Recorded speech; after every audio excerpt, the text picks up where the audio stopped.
really do. I just miss Jim.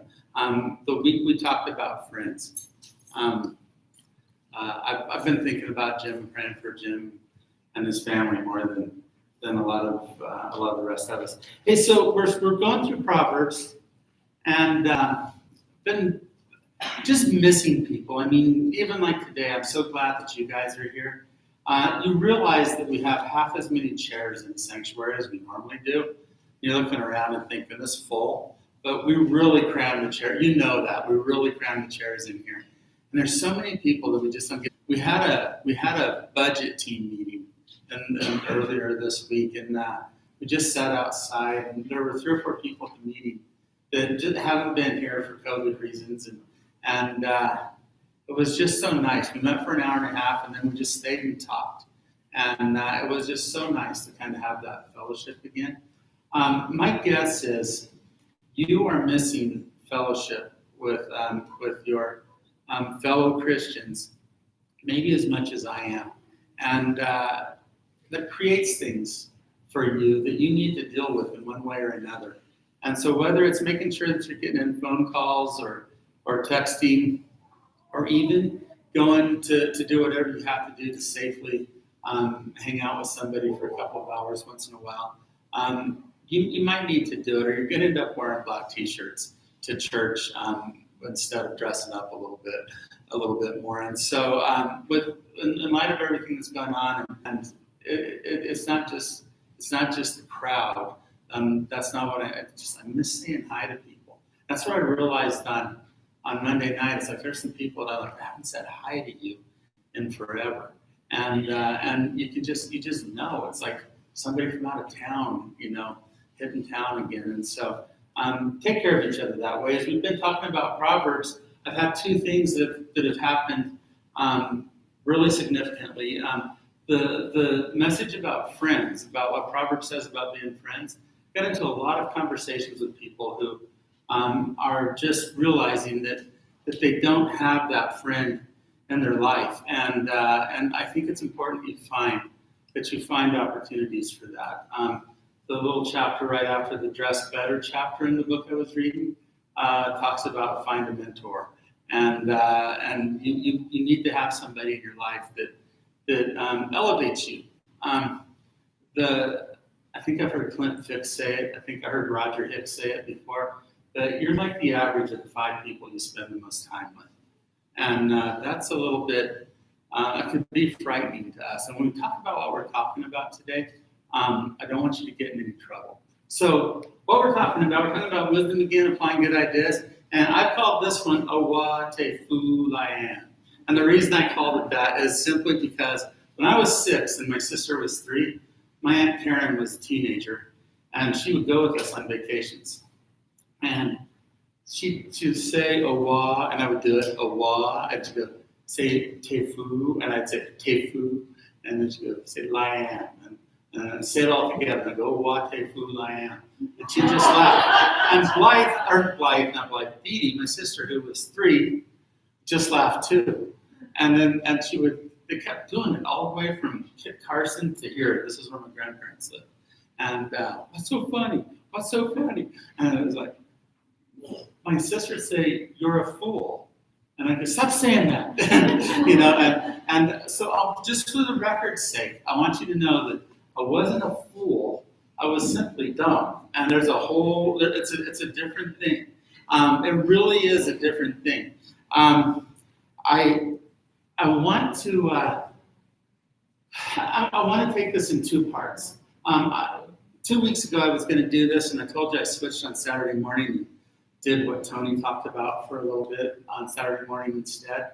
And the reason that I switched is because I was having trouble getting it all into one thing, and I finally just decided I'm not even going to try to get it into one thing. It's going to be 2, and I guarantee it's going to take us.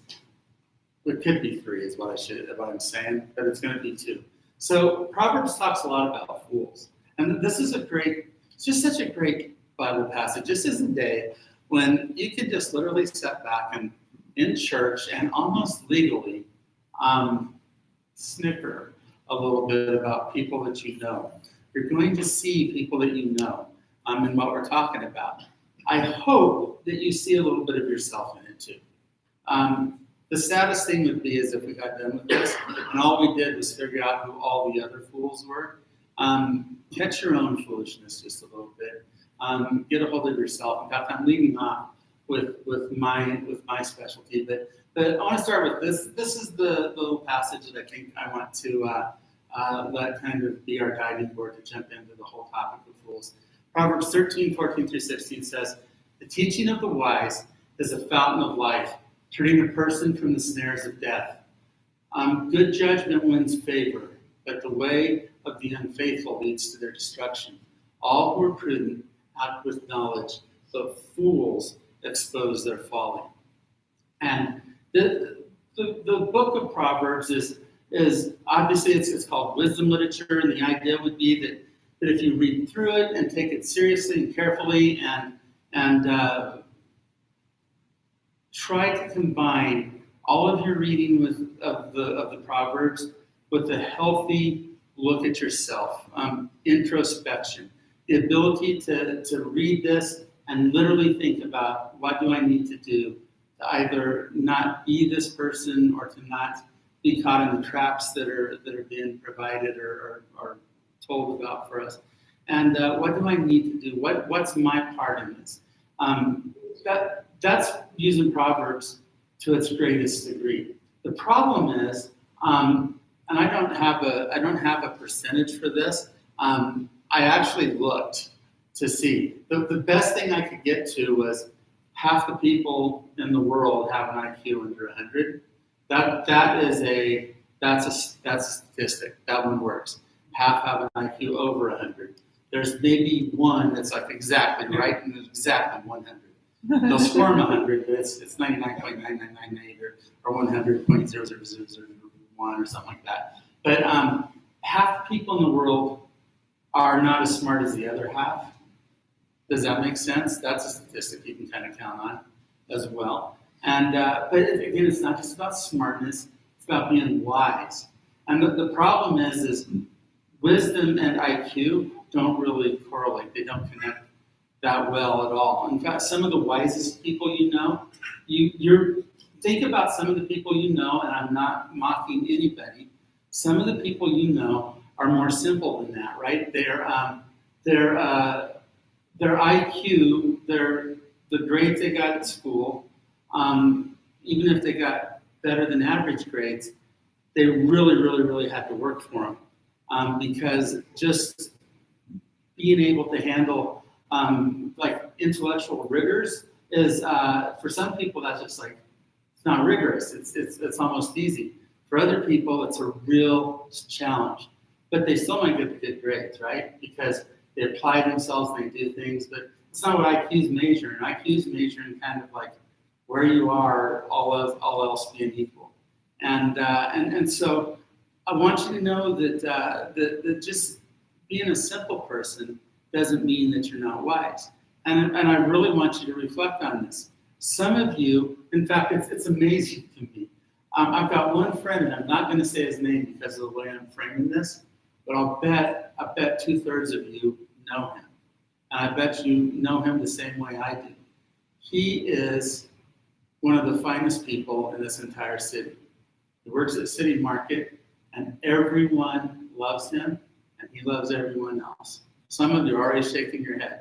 You know exactly who I'm talking to. He is not a rocket scientist. He knows he's not. That's not in his future. He's worked at City Market. He's bagged groceries, and he's pushed carts around for more than 20 years now. But I'll tell you what, he's wise. He's in no way a fool. And in fact, his wisdom has benefited him so much in his life because I know other people that have the same starting ground as he does, and they are nowhere near where he is. I have another friend who she's simple, but she's incredibly wise. She's a girl that I met maybe more than 20 years ago at this point. And she had Downs, and she was taking every single college class you could take that wasn't an academic class. And And she did. She took dance and bowling, and every single semester she had 2 or 3 classes of stuff like that. She came to, I think, she got her driver's license when she was in her late 20s, early 30s. And again, she's simple, but she's incredibly, incredibly wise. Then on the other flip side, I know people that are incredibly, incredibly smart. In fact, I have to dig a little bit to find people who are maybe simpler, though wise. Don't have to dig that hard. I actually know a lot of them. But I am flooded in my life. It is a waterfall of people who have college degrees and are as foolish as you could possibly be. 7 marriages into it and offering marriage advice type guys. I know more about marriage than anybody. I've had 7 wives. That is a quote that I have heard in my life. And in fact, when I was trying to do marriage counseling with him in the 7th one, he didn't need to know because he already knew. And every single one of them, every single broken marriage was her fault. And what's his conclusion? Women are stupid. I'm like, no, that's not the good conclusion for what you can draw here. I'm like, what's the lowest common denominator in your whole problem? And he's like, women. And I'm like, no. There's like 7 different ones of those. There's one of you, 1 over 7. What's the lowest of the numbers? And he's like, I don't know what you're talking about. Because it can't be him, right? It can't be him. He knows everything. And you guys, so when we go into this whole thing, we're going to have 2 weeks of talking about what Proverbs says about fools. And if you think this is the negative approach, it most certainly is. Most of what we're going to be talking about as we go through Proverbs is going to be, we're going to be talking about wisdom. And there's always a contrast. But Proverbs speaks so much about fools that I had to cull down the verses for this from well over 100 verses to just the ones that I'm going to be using today. Because Proverbs is talking about a problem in the world, and that problem is foolish people. So I want us to distinguish between people. I want us to recognize that foolishness is not a defect, it's a decision. It's the choice that you make about what to do with what you know and what you understand about the world. One of the things I'll say about my friend, both of the 2 people that I mentioned, one of them has made the decision to live by principles that are oriented around the idea of love. And if you know him, and you'll see him on Facebook, about once a month, he says his name, he lives in Grand Junction, he's worked at City Market for 21 years, and he loves, and he starts listing all the people that his family, his friends at work, and you. And he wants to know how you're doing. And he orients himself around that, and his wisdom really comes from the fact that almost every single decision he makes is made out of our core value here that loves meeting needs. And he's like, he doesn't know everything, but he can look at you and figure out what your need is. My other friend that I talked about, she's oriented her entire life around biblical rules. And she really has. She's like, Jesus says, Jesus says, Jesus says, and that's how she makes her decisions. And we messed her up one day so bad because she would get mad if we weren't following Jesus' rules. And I remember one day we were driving that, we called it the Green Pickle. It was a Dodge Ram van that we used to take to go in. And every year we'd have to factor in like, well, it's going to cost us like $300 in gas to get to Santa Fe and back. And it's going to cost us at least $700 in repairs. And that's how we would go to glory. We need $700 of repair money or we can't go because we're going to need it. And we're on the way and we're like at the farthest spot between Gunnison and Saguache, like right in the center of those 2 places. It's like 100 miles apart. And it's like 49.9, 50. And as soon as you got to like exactly halfway, boom, something pops in the engine and the windshield's covered with oil. You were on that trip, right? Yeah, in fact, were you the one? It's a radiator hose. It was a radiator hose, but were you the one? We unloaded everything out of the back and got stuff fixed and we found the duct tape, that's $697 more in expenses. Duct tape is the first 3. And got it wrapped up and got got everything loaded, and we didn't want her to start it. And I'm like, good, let's go. And close the door and let's go. And so close the door and we're driving up the road. And I don't remember if we said it or we hit that portion and we saw it. But all of her stuff was laying on the side of the road back there. So, and we had to like make an excuse. Well, you said to get in. I think that's what you told me. And I was like, yeah, technically, this is a whole wisdom fool thing right here. And we both were working it. And so, two guys get together, your odds of something foolish happening goes way up. Amen? Can we go home right now? So we make an excuse, we go back and get her stuff, and she never knew. We keep her occupied and stuff like this, because to leave somebody's stuff on the side of the road would not be Christ-like. And it would get her frustrated. I can remember so many stories of where her wisdom literally would shine through when we were trying to do some sort of a lesson, and we were just pounding on a hard rule, and she would have 3 other rules that she had to balance out, and she would say it. It was always fun to kind of have that stuff going. Foolishness is not about what you are unable to know or what you don't know. Foolishness is about knowing things and flat out ignoring them, being irresponsible for what it is that you do know. So we're going to cover just 2 things today, and fairly quickly. First thing is going to be speech, and the second thing is going to be our steps. The fool is known by their speech. Proverbs 10:14 says, "Wise men lay up knowledge, but the mouth of the fool is near destruction."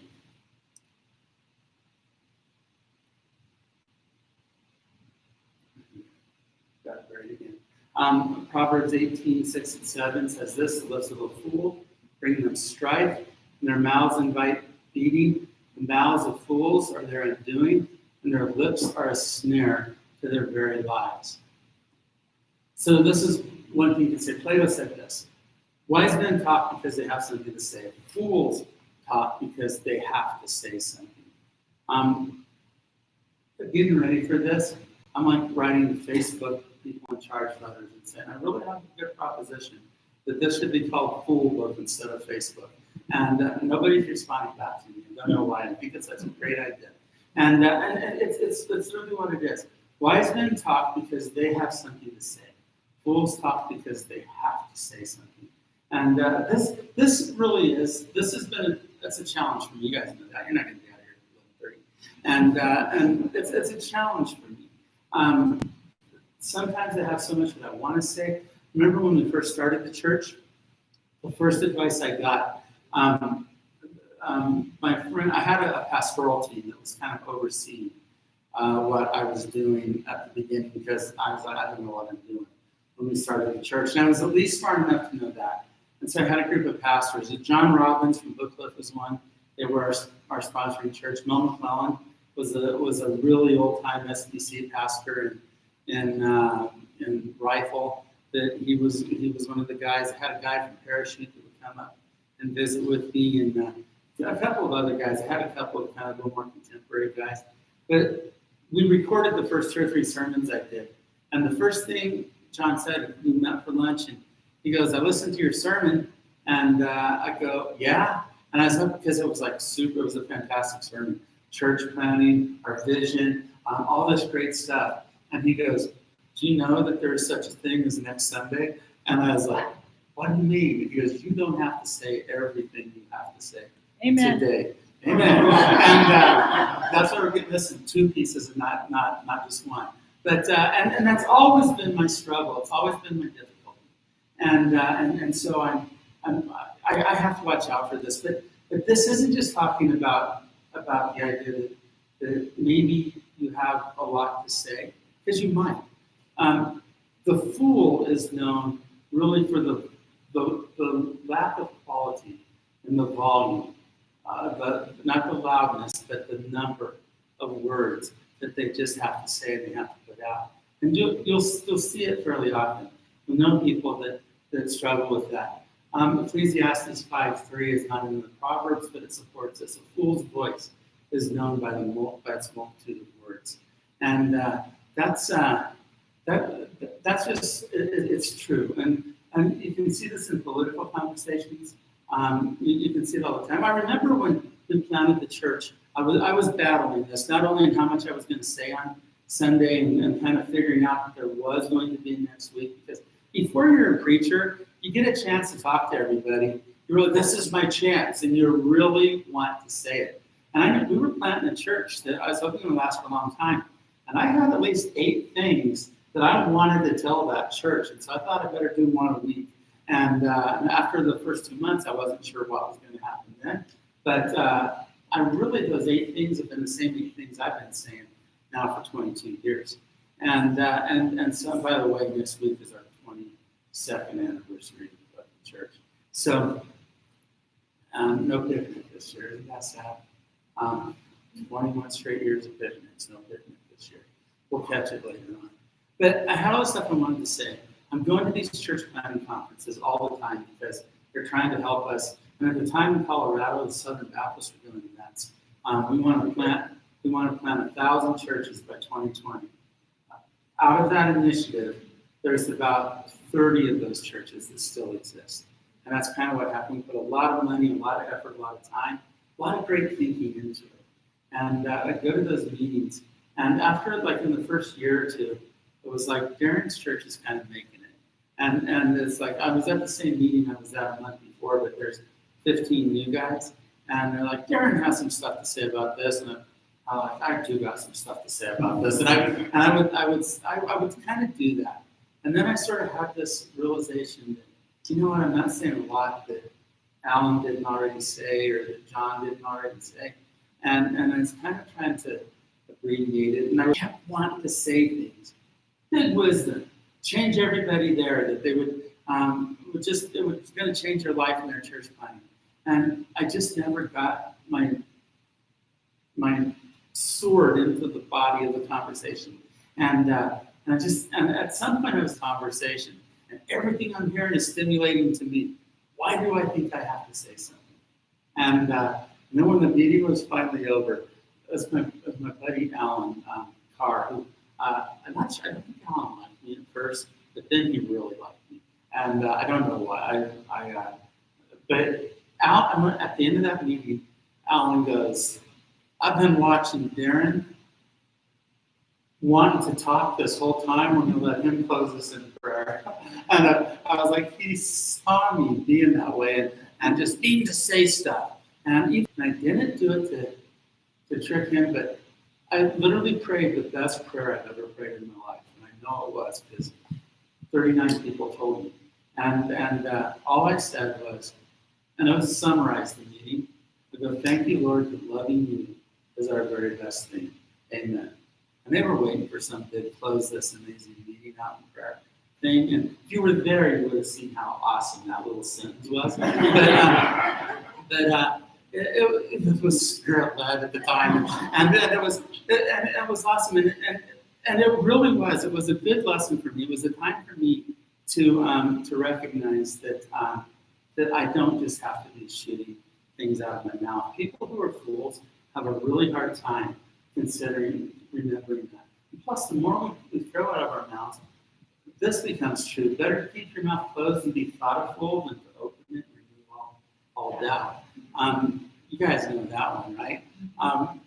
Some of us probably, we have friends and family that they start a speech and we just start going lower and lower in our chair because it's like they're about to prove it, right? And here it comes. There it was, right there, you know. And we want to be careful not to do that. It's okay to kind of limit ourselves. There's just the surplus of words continues. Even fools are thought wise if they keep silent, and discerning if they hold their tongues. It's a great thing to do, to be able to keep your mouth shut at a lot of times. In fact, I'll tell you this. One of the wisest things you can do if you don't know the wise thing to say is to keep your mouth shut. That's just, it's like, that's really, really important for you to think about. And like, well, when do I ever get in those types of situations? Are you married? Do you have kids? Do you have a roommate? Do you have coworkers? If you don't have any of those, you need to get busy on something. But you probably have those relationships in your life, and keeping quiet is such a good thing. I'm watching it. So, the classic situation in like domestic abuse, especially men abusing women, is it's a situation where the victim is actually put into the place where they feel the need to apologize, even though they're the victim. They're not the ones doing the harm. They're not the ones doing the pushing, but they feel the need to apologize. And that used to be really kind of limited to one-on-one type relationships, or every now and again in a little bit of corporate environments. It's turning out to be the way of the world right now. Like Drew Brees, the quarterback for the Saints. Everybody's loved him forever. He's a great guy. He gives money for all the right things. He shows up and he's at a birthday party for the little kid, and nobody knew he was going to be there. And everybody's like, he's so great. He's so fantastic. Drew Brees made the terrible, most horrible mistake in his life. Maybe he said too many words. I don't think so. I don't think it fits with this. But he said, the flag is important to me and my family. I don't see how I could ever kneel during the national anthem.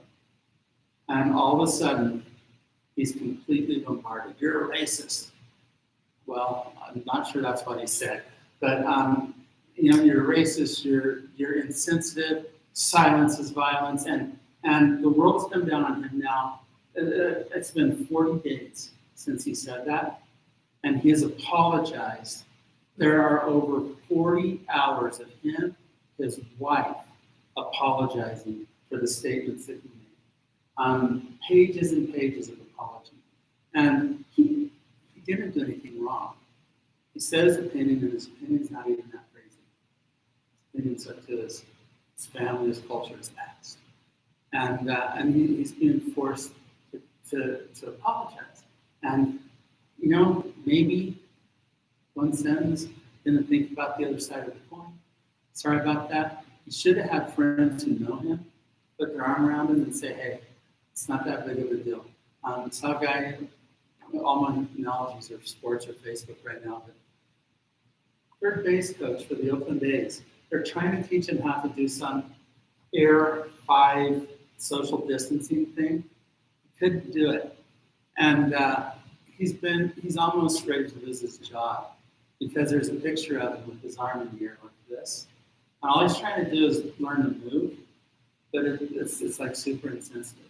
And so what I'm saying is, don't be a person that has to just like fight with everything that you see.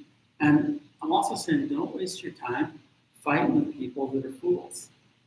Don't waste your time doing that. Amen. You can't reason with somebody who knows everything Amen. already. You can't do it. When they know everything about you and everything that you have ever gone through is not important to them because they know everything else.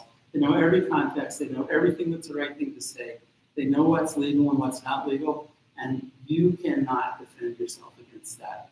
40 hours worth of spoken apologies, hundreds of written pages trying to explain and to support what you're supposed to support. None of it has made it okay. And if I were Drew Brees' friend, I would say, why are you even talking about this anymore? Go throw footballs, and pretty soon somebody will remember to talk about that and get back into regular life. If you have friends in your life that will not learn anything in their conversations with you, I want you to be brave enough to distance yourself a little bit from those kinds of people. They don't deserve the intimacy of true friendship, especially if they tell you how to think and feel. You can't reason with somebody who knows everything already. I think our secret flipper has been covered up by the plan. Fools mock at making amends of sin, but goodwill is found among the upright. Proverbs 14:9. This switches us a little bit with our words, not only from a surplus of words, but the shameful words. Fools literally mock things. They make fun of everything that they could possibly make fun of without knowing a whole lot of anything. Again, Facebook is such a great place. I think what I'm going to do with my life is sign up for a Facebook account and then begin trying to change people's minds about a lot of different things. And they just do that. Get on there and baseball talk things, and it's nobody changes their mind about anything. Ty Cobb's still a jerk or he's not. Pete Rose deserves to be in the Hall of Fame or he doesn't. It's just, it never, ever stops. What you start to see, though, is some people will come into the conversation and their foolishness shows in the fact that they won't do anything but mock you. I told you, a couple of weeks I was talking to somebody and we were having a great conversation. Somebody else kind of sticks their nose in. And it's like, why are you listening to that guy? He's old and fat. And I'm like, I wanted to say, well, now, that's an argument based on authority, but it's not even a good one. It's an ad hominem attack for sure, and that's not a good way to argue. But old and fat, I mean, I should get some points for being old. I don't know about fat, but I should get some points for being old. You learn things, but then I guess you forget them. But that was his argument. But the fact of the matter is I literally didn't know this person. I was friends with the other one. And to mock another person, to mock faith, to mock God, is it's just a sign of a fool. It's like I don't have a better presentation here than to start out with that guy's old and fat. And we were having a really good, really measured out disagreement. It was a dialogue. We were trading information back and forth. And it was good. But I know that the person didn't like the fact that we were finding common ground. And because that's dangerous to a fool. Common ground is dangerous. Common ground shakes up a fool, but not a smart person. A wise person can look for common ground and say, here's a place where we can stand together while we talk about bigger things. And you could literally do that without like the Broncos. Do you like the Broncos?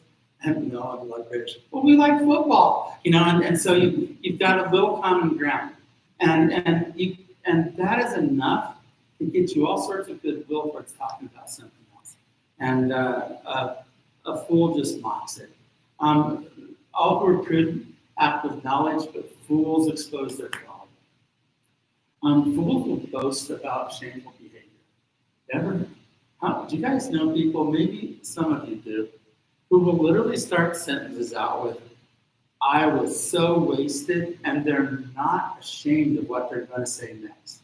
And I was so wasted, and we were racing cars, and matchboxes, no, my Toyota. And wow, that's awesome how smart you are. But a fool will literally boast about their foolishness. They'll boast about, and don't go, they're charming. They're so charming. I'm going to make them my friend.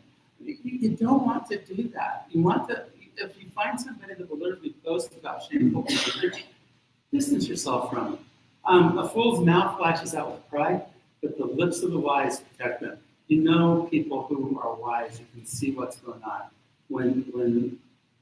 because they will literally speak wisdom. Sometimes it's quiet and sometimes it's to the side. We do with those people in a social context. The fool who's boasting and shameful and literally mocking others, authority, God, all those opportunities, they're funny, so we like them. And meanwhile, the person making sense is a party pooper, right? And even if we respect them, a lot of times we become the fool ourselves and follow the loud voiceful person. They're mocking, although they claim to be wise, they became fools, as a verse out of Romans. So there's a thing back there that's supposed to hang down below the flowers of life. I think that'll help us. The fool says in his heart, there is no God. Out of Psalm 14:1. God calls this person a fool. A person who looks at the universe and can see a sunset, can see a baby, can see a painting, and recognize that that painting didn't happen by accident. God looks at this world and says, a person who says, you foolish idiots believe in Adam and Eve, when their Adam and Eve are two mud balls that somehow became a monkey. That is, it's crazy. It's mocking words, and in their heart, they just mock God. God says we don't need to do that. Stay away from a fool, for you will not find knowledge on their lips. Proverbs 14:7. Encouragement here is as we think about foolish speech, the thing that I want you to leave here with is if you know somebody whose speech is full of too many words, they're shameful words, they're mocking words, stay away from them. Stay away from a fool. You will not find knowledge on their lips. Nothing that a fool brings into your life is ever going to advance your life. It'll only make you feel like you're advancing because you're watching somebody else slipping backwards while you're standing stationary. Okay? Stay away from a fool. Great advice for young people. A fool in their steps, the second point. And I will be much briefer on this. Even as fools walk along the road, they lack sense and show everyone how stupid they are. Ecclesiastes 10:3. I heard a joke once. In fact, I know who John Robbins told it from Book Club, talking about two drunk fellows who had been wandering home and they got on some train tracks and just started following those. And the one guy goes, this is the longest set of stairs I've ever climbed. And the other guys go, I know, and the handrails are killing my back. And that's not funny. I know it's not funny, but it's a joke. And it's an illustration of what goes on. I've said before that one of my favorite things I've ever seen, and I was in Belarus, two drunks, 6:30 in the morning. We're on this metro going to start our day. These two fellows are trying to go home. And we're in the metro stop, the subway, and waiting for a long time. And these two guys had tried for 5 minutes to stand up, and they couldn't do it. Neither one of them individually could stand up. And then they got sort of face to face. One was sitting down, one was on his knees. And the guy sitting down got on his knees, and they were holding each other's shoulders. And then they stood up at the exact same time. And they got up. And then they instantly turned this way. And they each had an arm around the other guy's shoulder. And they were pointing that way. And their feet were out like about this sort of an angle. But they were hooked together. And they started going, and they went they got right to the stairs, and they went right up the stairs. And it's like, I was watching, it's like such a beautiful metaphor of neighborly love, brotherly love, and working together, and there's all sorts of things. And they were drunken. And it's so amazing. But about 4 hours later, we came back. Same two guys are sitting in the park about 30 feet outside the metro stop. And they either ran into more liquor or they ran out of stuff to keep them going in a straight line, and they were crashed again. And that's how a fool walks. Their steps are with no foresight or no planning. Fools walk along the road, they lack sense and show everybody how stupid they are. Fools walk that way. Their steps are just crazy. They desire, or this verse talks about desire without knowledge is not good. How much more will hasty feet miss the way? When you want something, a fool wants something and he has to have it, right? He's going to take it right now, no matter how unwise you say it is. You know when a terrible time to buy a 40-inch television is? When you do not have the money to pay for that in cash and not hurt yourself in any other way. You know how many 40-inch televisions in America are bought 100% on credit and paid for over the course of more than 24 months? 92%. 8% of TVs are bought by a person who walks in to the store and goes, here's some money for a TV. Right? That's amazing. But we do that all the time. Fools are just like, I've got to have it. Got to have it right now.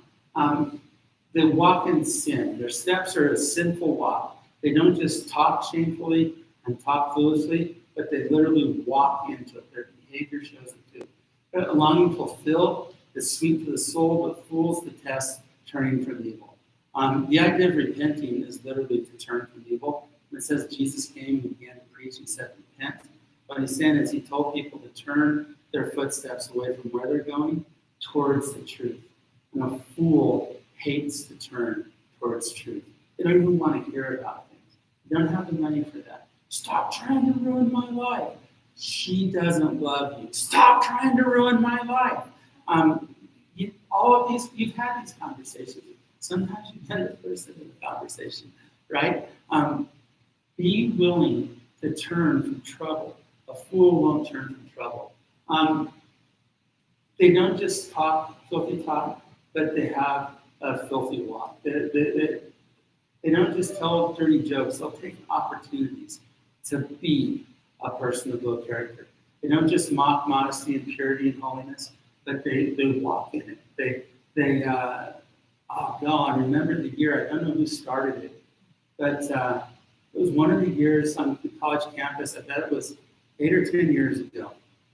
And somebody who was famous started it. But I went to the opening week of college, and every third girl was wearing cut-off shorts, super cut off, with the buttons open and the fly 100% down. And all their underwear was there. And it was like, what is going on this year? And that was the year that I went to one session of the opening week thing. And the rest of the week, the entire rest of that week, if I went to that thing, I sat with my back to the crowd and I talked to the people that we had at our table and things like that. And because I was embarrassed to see it. But fools are like, I've got a really good idea. I'm terrified of rape culture, but I'm going to walk around with my underpants out. And that'll be a good idea. And they do this, and they're like proud of themselves. And I didn't say anything. I figure if you don't ask me, it's probably none of my business. But if somebody would have asked, and it wouldn't have been unusual. College kids like to do that. You're in the ministry. What do you think about my outfit? That one's happened a lot of times, and I'm like, get the rest of it, I'll tell you. And I'm sure it'd go well with the top. But the people who walk, the fools who walk in their shame, in their filth, are to be avoided. I got this one for you in the Message. This is the Message version of this verse. It's one of my favorite verses in the Bible. As a dog eats its own vomit, your Bible probably says, as a dog returns to it. Return is so understated. You guys, anybody have dogs? You seen this one, right?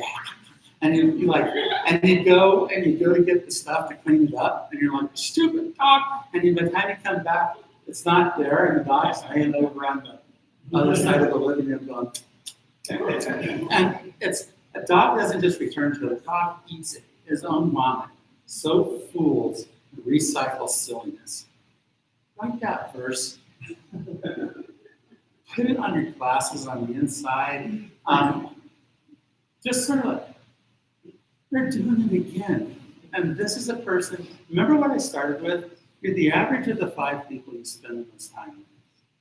I'm going to tell you, if the people you spend the most time with recycle their silliness, find better friends.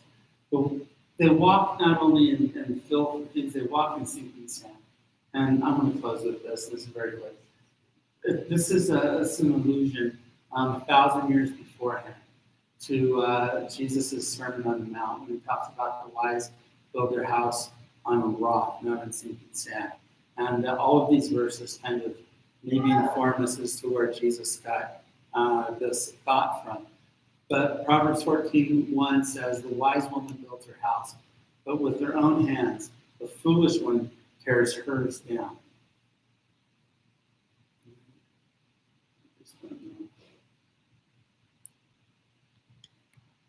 Folly is an unruly woman. She is simple and knows nothing. Same idea. All at once he followed her like an ox going to slaughter, like a deer stepping into a noose. Same kind of idea. And then, like, are you flipping it for me now? I got it going again, sorry. I'm like, oh, look how good I'm doing. They walk in sinking sand. They walk with the wise and become wise, for a companion of fools suffers harm. And this idea, the foolish can be known by the idea that they will build their lives, they will build their intelligence, their theology, their relationships, they build it all on sinking sand.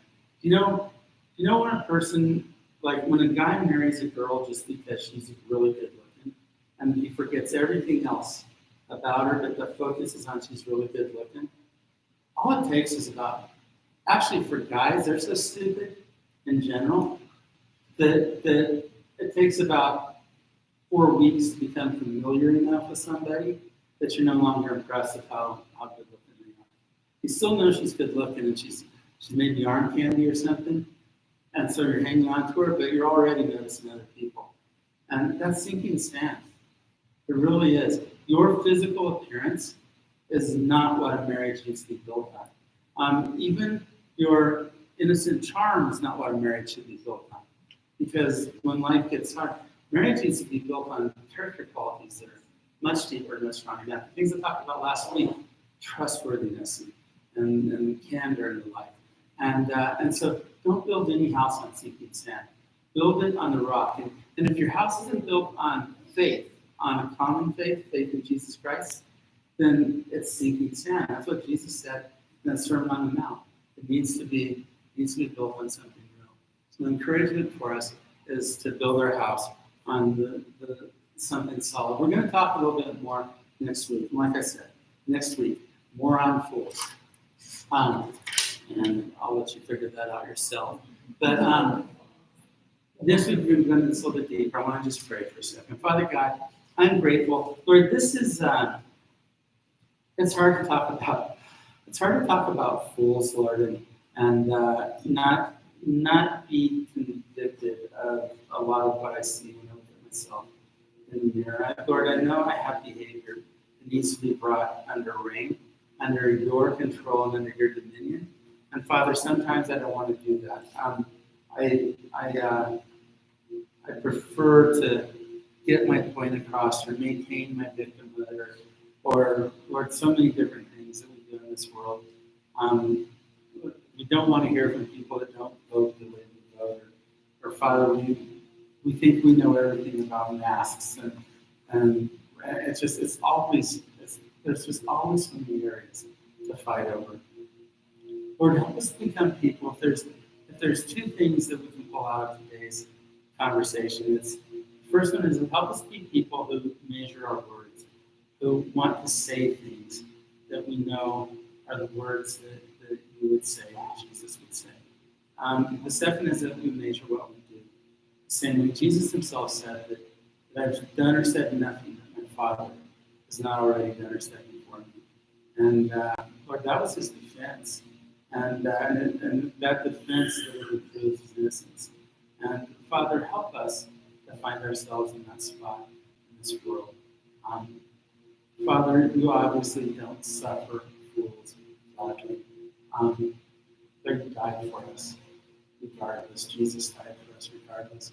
And so let us be grateful for that. Let us strive towards goodness and wisdom because of that. It's in his name we pray.